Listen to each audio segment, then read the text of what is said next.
Ang sabi po niya ma'am is sumakay daw po siya ng van at may mga nakasabay siya dun sa van. And then hindi niya po maipaliwanag pa kung bakit nakarating siya ng Pangasinan. Yun po yung iniimbestigahan pa po natin ngayon kung papaano o kung ano ba yung nangyari talaga sa kanya bago siya makarating ng Pangasinan. Okay. Pamilinawin ko lang po ano. So galing po siya, natuloy po siya dun sa unang mall. Yes po, nabanggit na rin po natin yan na may mga sales lady nga po na nagsabi na nakita nila siya sa mall during that time. However, wala pong tayong CCTV na nagsasabi na positive siya on that day.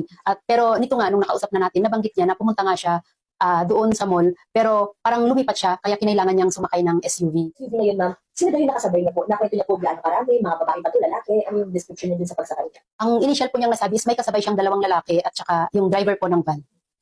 Pagkatapos daw po nun, Hindi na po niya masabi yung ibang detalye. Yun po yung aalamin natin after po makapagpahinga si Miss Shera kung sakaling may detalye po niya kung ano yung nangyari.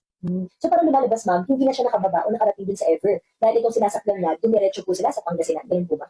Yun ma'am, i-confirm din po natin kasi ang salaysay nga po niya is nung magising siya or matauhan siya, parang nasa Pangasinan na po siya. So hindi natin alam kung bumaba pa ba siya doon sa van. Backtracking po muna ulit tayo kung saan po bumiyahe yung van na yun na sinakyan niya. Ma'am, bakit wala po kaya siya maalala?